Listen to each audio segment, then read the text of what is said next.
بسم اللہ الرحمن الرحیم۔ اسلام آباد ہائی کورٹ کی طرف سے عمران خان کو جو کچھ انہوں نے کہا تھا، انہوں نے اس پر افسوس کا اظہار کیا تھا۔ عمران خان نے یہ بھی کہا تھا کہ میں اپنے الفاظ واپس لیتا ہوں، لیکن عدالت کی طرف سے 5 رکنی بینچ کی طرف سے عمران خان کی اس معذرت کو قبول کرنے سے انکار کر دیا گیا۔ عدالت کی طرف سے یہ فیصلہ سنایا گیا کہ عمران خان پر 2 ہفتے کے بعد 22 ستمبر کو فرد جرم لگے گی اور اس کے بعد معاملہ آگے چلے گا۔ نہ صرف عمران خان نے معذرت کی تھی، یہ کہا تھا کہ میں اپنے الفاظ واپس لیتا ہوں، بلکہ عدالت نے جو اپنے معاون مقرر کیے تھے مخدوم علی خان اور منیر ملک، عدالت نے ان کی بھی نہیں مانی۔ اس سارے معاملے میں عدالت کی 5 ججوں کی، عطر من اللہ صاحب کی، محسن اختر کیانی کی، طارق جہانگیری کی، بابر ستار کی اور اورنگزیب، ان ججوں کی انا آڑے آ گئی۔ یہ عمران خان کو فیصلے میں کہہ رہے ہیں کہ عمران خان کیس کی کسی سٹیج پر بھی معافی مانگیں تو اس کو کنسیڈر کیا جا سکتا ہے، جبکہ ماہرین کی طرف سے یہ کہا جا رہا ہے کہ عمران خان نے جو کچھ کہہ دیا تھا، افسوس کا اظہار کر دیا تھا، وہی کافی تھا۔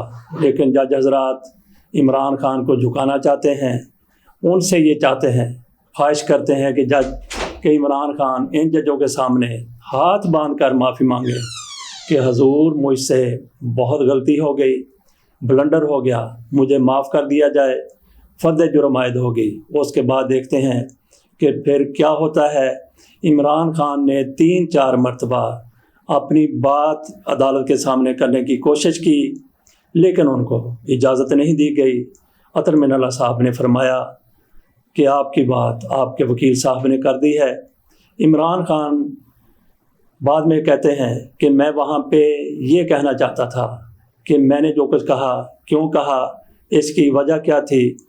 میری نظر میں میرا کیس صحیح طریقے سے جس طرح میں چاہتا ہوں پلیڈ نہیں ہو رہا تھا۔ میں عدالت کے سامنے بات کرنا چاہتا تھا، لیکن جج حضرات کی طرف سے عمران خان کی بات نہیں سنی گئی، کیونکہ ایک طرح سے وہ مائنڈ بنا کے بیٹھے تھے کہ ہم نے عمران خان کے حوالے سے کیا فیصلہ دینا ہے، حالانکہ اسی عدالت کے مقرر کیے ہوئے معاونین کی طرف سے واضح طور پر کہا گیا کہ عمران خان نے جو کچھ کہہ دیا ہے وہ کافی ہے، معاملے کو یہیں پہ ختم کر دیا جائے۔ لیکن جج حضرات کی طرف سے، ہماری معزز عدلیہ کی طرف سے معاملے کو آگے بڑھانے، کیس کو آگے چلانے کا فیصلہ کیا گیا، اور ساتھ عمران خان کو یہ گنجائش دی گئی ہے کہ عمران خان اگر معافی مانگ لیتے ہیں، غیر مشروط معافی مانگ لیتے ہیں کسی بھی سٹیج پر، تو عدالت کنسیڈر کر لے گی۔